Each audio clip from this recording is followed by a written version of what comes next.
دکن میں تنظیمہ کا موضوع مجھے دیا گیا ہے.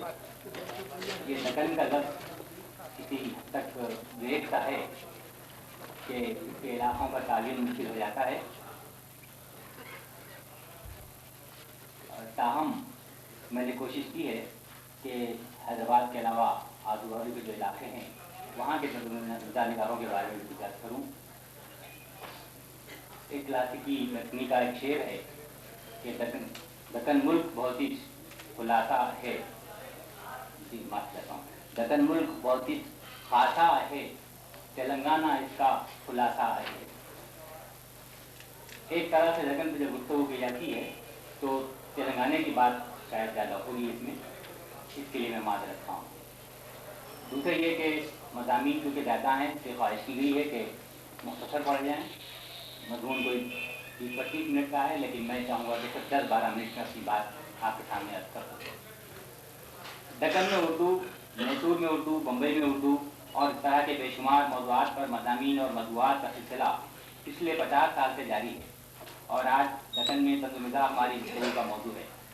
طنز و مزاح پر دلی اردو اکیڈمی کے زیر اہتمام 2 روزہ ہند پاک سیمینار کا انعقاد اس بات کا ثبوت ہے کہ یہ موضوع نقادان ادب کی توجہ کی طرف منعقد کروا چکا ہے. آج نقادوں کی اکثریت اردو طنز و مزاح کو تخلیقی ادب کے ایوان میں باوقار مقام دینے کی قائل ہے. نیز محض صنف یا وصف کی بنیاد پر طنز و مزاح کو ادب میں دوسرا درجہ دینے کے خیال کو باستثناء چند سب ہی مسترد کر چکے ہیں. نقد و نظر کا کوئی پیمانہ ہو، یہ ماننا ہی پڑے گا کہ ادیب تخلیقی ادب کے ایوان میں محض اپنی تخلیقی صلاحیتوں کے بلبوتے پر اگلی صف میں جگہ پائیں گے، نہ کہ صنف برادری یا ذات برادری کی بنیاد پر. ایک ایسے وقت جب کہ طنز و مزاح کا ادب اپنا اعتماد اور وقار کھو رہا تھا، فضا کو اس حد تک سازگار بنانے میں دکن نے پچھلے 25 سال میں بڑے کارہائے نمایاں انجام دیے ہیں. آج یہ کہا جا سکتا ہے کہ دکن میں طنز و مزاح کی عملداری ہے اور حیدرآباد کو اس کے دارالخلافے کی حیثیت حاصل ہے، جہاں ہر سال طنز و مزاح نگار یکجا ہوتے ہیں. کل ہند اور ہند پاک کانفرنسوں کے علاوہ ایک بار عالمی طنز و مزاح کانفرنس کا بھی انعقاد عمل میں آ چکا ہے اور نسل کو بھی بڑی محفلوں میں شعر کی طرح پڑھا جاتا ہے. جہاد و تحسین کی بارش میں ایک ایسا ماحول تشکیل پایا ہے جس میں عام قاری یا سامع زبان و ادب کی تہذیبی روایات سے خود کو جڑا ہوا اور جذباتی طور پر وابستہ محسوس کرتا ہے، جس کے بغیر ہمارے ملک میں ایسا خلا پیدا ہو رہا ہے جہاں ادیب و شاعر تحسین باہمی کے تار میں جڑے ہوئے ہیں. خواتین و حضرات، اردو کے اولین تخلیقی کارناموں کے رگ و پے میں طنز و مزاح کا رنگ بھی جھلکتا ہے. ہاشمی، محمد قلی یا غواصی کی شاعری ہو یا وجیح کی نثر، کہیں کہیں ان کے لہجے کی شگفتگی طنز و مزاح کی سرحدوں سے جا ملتی ہے. لیکن خالص طنز و مزاح کی روایت دبستان دلی اور لکھنؤ کے خوش و خوشنوا فنکاروں کی دین ہے. یہ مزاح جاگیردارانہ نظام کا پروردہ تھا جس کا خمیر جذبہ افتخار، تمسخر اور احساس برتری سے اٹھا تھا. یہ مزاح فرمائشی بھی تھا اور وقت کا تقاضا بھی، لیکن اس ذرافت سے غربت کو کم، کشیدگی کو زیادہ راہ ملی. چنانچہ انشاء اپنے سرپرست نواب سعادت علی خان سے نہ نبھا سکے. حالانکہ انشاء کے مزاج میں مزاح، ٹھٹول اور ہتھوڑ پن اپنی پوری جولانیوں کے ساتھ موجود تھا، لیکن کب تک وہ فرمائشی خیخہ بم تیار کرتے. خود سعادت علی خان ان بموں کا شکار ہونے لگے. اسی لیے تو کہا گیا کہ مزاح ایک طفلی عمل ہے. انشاء سے ابن انشاء تک طنز و مزاح نے بڑا کٹھن سفر طے کیا. داستان سے ناول تک کا جو سفر فکشن میں ہے، کچھ اسی طرح کی کیفیتوں سے طنز و مزاح دوچار رہا. یوں بھی داستانوں کا اہم جز طنز و مزاح کی چاشنی تھی، اور یہ چاشنی تنہا جب سفر پہ نکلی تو اس کے فوق فکری عناصر کم ہوتے چلے گئے. ادب کا سماج سے، اخلاق اور مذہب سے رشتہ جڑتا گیا. اس سوزنگاری کے لیے طنز و مزاح سے بہتر کوئی طرز نہیں ہو سکتا تھا. دکن میں اردو کی عمر شمال سے کوئی 150 سال کم ہے، لیکن دکن کو کئی امتیازی تمغے حاصل ہو چکے ہیں. اولین نثری و شعری ادبی کارناموں کا دکن ہی میں آغاز ہوا. شمال و جنوب کے امتداد سے ایک نئی دکنی تہذیب یہاں پروان چڑھی، جس کا عکس دکنی شاعری میں نمایاں نظر آتا ہے. اردو نے ہر سطح پر مکمل سرکاری زبان کا تاج اسی علاقے میں پہنا اور اردو ذریعے تعلیم کی پہلی جامعہ حیدرآباد ہی میں قائم ہوئی. اولیت کے کتنے ہی اعزازات کے ساتھ اردو طنز و مزاح کے فروغ کا بار بھی اسی ناتواں کانوں پر پڑا.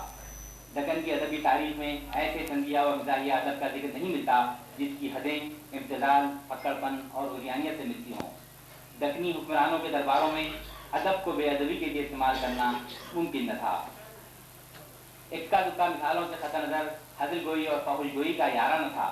रतन्ना सरशार के हैदराबाद में मुख्तसर क़याम से दास्तान गोई, कहानत, तबाही और शोखी का एक नया माहौल पैदा हुआ। सैयद उनके रफ़क़ा की इस्लाही तहरीकों का दक्कन पर असर बराए नाम था। अलबत्ता शुमाली हिंद के बाद हमायदीन के तकर्रुर के नतीजे में बिलवास्ता असर बढ़ता गया। उसी दौर में इंशाइया निगारी और तन निगारी की तरफ दक्कन और ख़ास तौर से रियासत हैदराबाद में किसी कदर तवज्जो हुई। अवध पंच की पैरवी में एक हफ्तेवार दक्कन पंच भी जारी हुआ।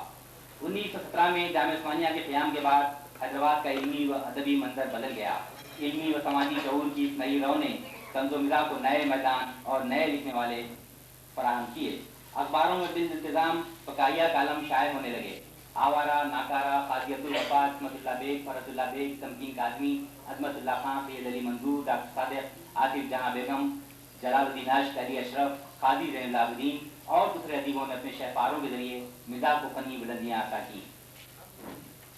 समाज की बदलती हुई खतरों के टकराव की सदाए बाज़गश्त इन अदीबों की तहरीरों में साफ सुनाई देती है।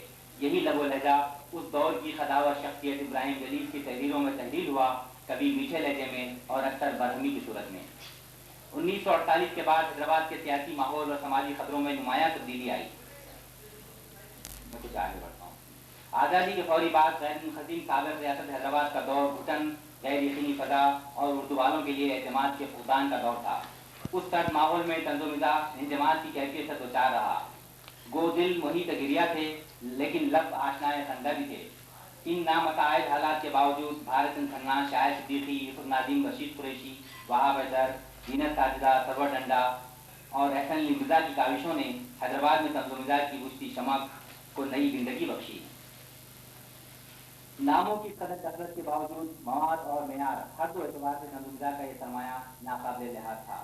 1962 ईस्वी में फाइन आर्ट अकेडमी के अदब शोबे को जिंदा दिलाने पंजाब की तर्ज पर जिंदा दिलाने हैदराबाद का नाम दिया गया, जिसके ज़ेर एहतमाम हिमायतुल्लाह की सरकर्दगी में इब्तिदाअन रियासती सतह पर सालाना मिज़ाहिया मुशायरों के इनेकाद का सिलसिला 4 साल जारी रहा।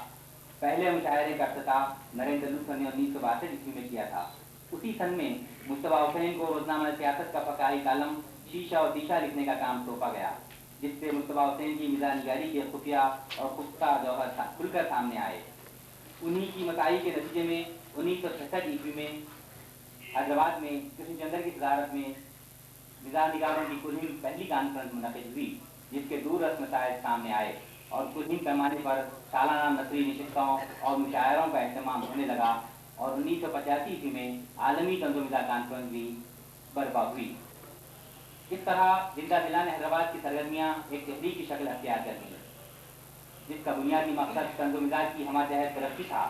मुल्क के नामवर मिज़ाह निगारों के अलावा इस तहरीक को कृष्णचंद्र की खुसूसी सरपरस्ती हासिल हुई, जिनकी तहरीरें दक्कन में तंज़ो-ओ-मिज़ा की तारीख का रोशन बाब हैं।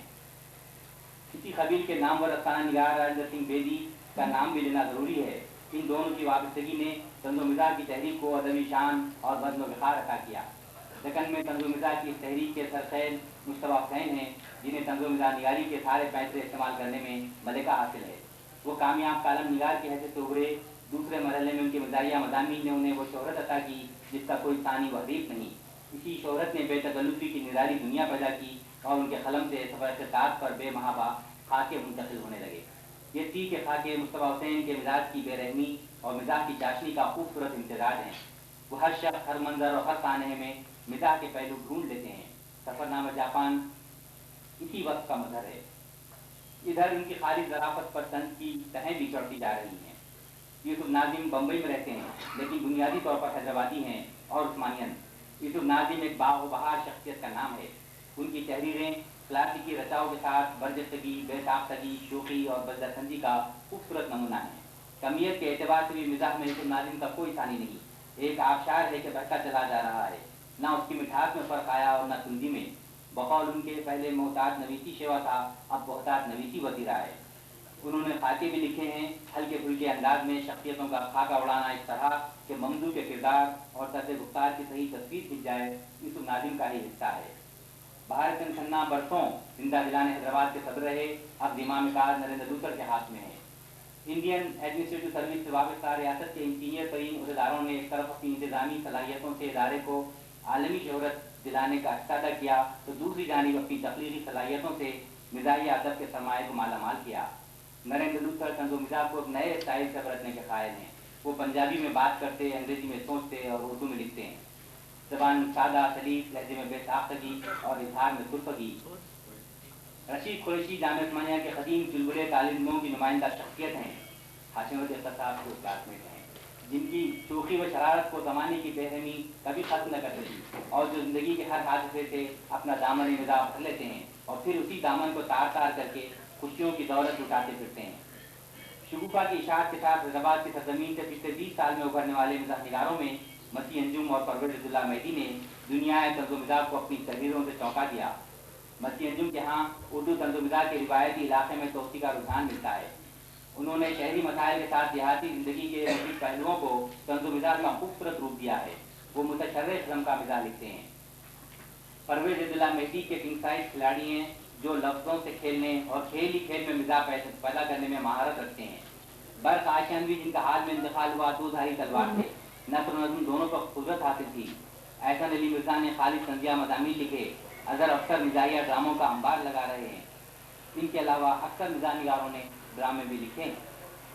रशीदुद्दीन, अहमद जदीद, फजल जावेद, आबिद मोईद, सैयद नुसरत, एम हन्नान, दुरान सैन, अरशद अली खान, मुमताज़ मेहदी और अब्बास मुस्तफ़ी, इस तरह के बेशुमार नाम तंज़ो मिज़ाज की दुरुस्त सवालों में मसरूफ़ हैं। हिंदुस्तान में मिजाहिया शायरों की मरदूम शुमारी कराई जाए तो पता चलेगा कि उनकी अक्सरियत आंध्र प्रदेश में आबाद है। इन शोहरा में तालिब खुनमेरी, पागल आदिलाबादी, मुस्तफ़ा अली बेग, इस्माइल ज़रीफ, सरपट, समी जलील, अनपढ़, बोगस, बम्बाट, इकबाल हाशमी और रऊफ़ रहीम काबिल ज़िक्र हैं। ये एक तल हकीकत ज़रूर है कि मिजाहिया नस्र ने इर्तिक़ा की जो मंजिलें तय की हैं, उसके मुकाबले में मिजाहिया शायरी का दर्जा अभी पस्त है। ताहम तालिब खुनमेरी से बड़ी तवक़्क़ात वाबिस्ता हैं, जिनके कलाम में फ़नी पुख्तगी भी है और मिजाज के साथ तनक़ीद भी। हैदराबाद में तंज़ो मिज़ाहनिगारों का एक ग्रोह ऐसा भी है जो दखनी तहज़ीब व तमद्दुन, उसकी बुलाजबियों और समाजी कमज़ोरियों को इस इलाक़े की बोली यानी दखनी के ज़रिए तंज़ का निशाना बनाता है। इसका दायरा असर दक्कन के इलाक़े तक महदूद है। आज़ादी से पहले इस ग्रोह के अरकान थे रईस साहब मियाँ, नज़ीर तहखानी, अली साहब मियाँ, एजाज हुसैन खट्टा, और आज़ादी के बाद दक्कन की नई बुबास को तंज़िया व मिज़ाहिया शायरी में समोने वालों में सरवर डंडा और सलमान फ़कीर, गिल्ली नलगुंडवी के बाद हिमायतुल्लाह और अशरफ खुनमेरी के नाम अहम हैं। दक्कनी शोरा के लहजे में मिठास और अपनापन है, इसीलिए दक्कन देश में उनके दिल की बात राग, सामे या खाली के दिल में उतर जाती है। दक्कन में तंज़ो मिज़ाहनिगारी के सिलसिले में ये सरसरी गुफ्तगू है। कर्नाटक और महाराष्ट्र के बहुत सारे इलाके दक्कन में आते हैं। इनका तफसीली जायजा लेना थोड़ा सा मुश्किल है, ताहम मैं सरसरी तौर पर चंद नाम लेना चाहूँगा कि बम्बई की शोख शंग फिल्मी ज़िंदगी से वाबस्ता राजा मेहदी अली खान की तरह बेशुमार अदीबों और शायरों ने अपने इरशाद कलम से तंज़ो मिज़ाज के सरमाए में काबिल क़द्र इजाफा किया है। ख्वाजा अब्दुल गफूर का अपना एक अंदाज था। सलमा सिद्दीकी ने बड़े नफीस तंज़ो मिज़ाज के शहपारे पेश करने के बाद चुप साध ली। फैयाज़ अहमद फैज़ी ने चंद कलियों की खुशबू से तंज़ो मिज़ाज के बाग की महक को दुबाला किया। मानिक ताला, अल्लामा बेनाम, रशीदा खादी, दाऊद कश्मीरी, खामखा, सिगार लखनवी, सारस लखनवी के अलावा बम्बई में कभी कभार मिज़ाज की फुलझड़ियाँ छोड़ने वालों की एक बड़ी तादाद है। चंद्रपुर के बानो खट्टास, अकोला के शकील एजाज, मुफलिस कारूनी, शेख रहमान नकूरवी, सफदर, असदुल्ला, कामती के खुर्शीद नादिर और हफीज़ हारिस, मालेगांव के मुख्तार यूसुफ़ी, रफ़ी अहमद, ज़हीर इब्न खुस्सी, मुख्तार यूनुस, अचलपुर के बाबू आर के हैदर बियाबानी और इनवाद के मजीद जमाल, मोईद हाशमी, अली जहांगीर वगैरह। एक नामों की एक तवील फहरिस्त है। ये चंद काबिल ज़िक्र अदीब शायर हैं जो दक्कन के इलाके महाराष्ट्र में तंज़ो मिज़ाज की जोर चलाए हुए हैं। 2 साल कबल यूसुफ नाज़िम की सदारत में जिंदा दिला ने बम्बई की भी तश्कील अमल में आज की है। कर्नाटक के नस्ल निगारों में रऊफ़ खूसकर, हलीमा फिरदौस, महबूब बड़ाई, फारूक निश्तर, अब्दुल कादिर अजीब, शकील रज़ा, मंजूर गफ़ार और शायरों में राही कुरैशी, बासित नौशा, बग्गर रायचूरी, फैज़ रायचूरी और इमाम रायचूरी के नाम अहम हैं। ख्वाजा अब्दुल गफूर और फिर ज़ोए अंसारी की क़यादत में महाराष्ट्र उर्दू अकेडमी और डॉक्टर लईक सलाह की सदारत में कर्नाटक उर्दू अकेडमी तंज़िया और मिज़ाहिया अदब की इशाअत में एआनत के अलावा तख्लीक़ी व तनक़ीदी जलसों का वक्तन फ़ौक़तन एहतमाम करके दक्कन में तंज़ो मिज़ाज के फ़रोग़ में हिस्सा अदा कर रहे हैं। दक्कन के बाद संजीदा लिखने वाले सैर के वास्ते थोड़ी सी फ़ज़ा और सही के خیال سے کبھی کبھار مزاح کی طرف بھی توجہ کر لیتے ہیں. ایسے ادیبوں اور شاعروں کے نام گنانا اس مختصر مضمون میں ممکن نہیں. دکن میں طنز و مزاح کے فروغ کے سلسلے میں یہ بات بھی قابل ذکر ہے کہ اس علاقے اور خاص طور سے حیدرآباد میں طنز و مزاح کی بے شمار کتابیں شائع ہو چکی ہیں. شعر کی مقبولیت کے باوجود مزاحیہ نثر کے مجموعوں کی تعداد زیادہ ہے، جس سے مزاحیہ شعراء میں اعتماد کی کمی کا احساس ہوتا ہے. جہاں مطبوعات کی بات آئی تو میں اپنے ہی برس شگوفہ کا بھی سرسری ذکر کرنا چاہوں گا کہ یہ زندہ دلان حیدرآباد کا ترجمان رسالہ نومبر 1968 سے نہایت پابندی کے ساتھ شائع ہو رہا ہے. شگوفہ کے اب تک غالب number, Bharat Chand Khanna number, Narendra Luther number, Sulaiman Khatib number, تخلص Gopali number, Ibrahim Jalees number, Akbari Iqbal number, Kanhaiya Lal Kapoor, خواجہ عبد الغفور اور پیروڈی نمبر، ہندوستانی مزاح نمبر اور مصطفیٰ حسین نمبر شائع ہو چکے ہیں، جن میں آخر ذکر اشاعتوں کو خصوصی اہمیت اور دستاویزی حیثیت حاصل ہے. شگوفہ کے توسط سے بر صغیر میں پچھلے 20 سال میں مزاح لکھنے والوں کی نئی بہت روشناس ہو سکی، جن میں اکثر معتبر مزاح نگار کے حیثیت سے جانے پہچانے جاتے ہیں. اس عرصے میں حیدرآباد اور بیرون حیدرآباد سے شگوفہ کی تخلیق میں متعدد مزاحیہ رسالے نکلے، لیکن عشق نبرد پیشہ کے اس میدان میں کسی کے قدم نہ ٹک سکے. آج شگوفہ حیدرآباد کا نہیں، سارے ملک کا نمائندہ طنزیہ و مزاحیہ رسالہ ہے، جس کے توسط سے ہند و پاک کے طنز و مزاح نگار بھی ایک دوسرے سے متعارف ہوتے رہتے ہیں. شگوفہ نے ایک ایسا ماحول بنانے کی کوشش کی ہے جس میں مزاح اپنی شدت و مبالغے کو کم کرنے کی طرف مائل ہے. ہنسی میں ہنسی تبسم میں، تبسم زیر لب تبسم، بلکہ تبسم ہائے پنہا میں تبدیل ہو رہے ہیں. شکریہ.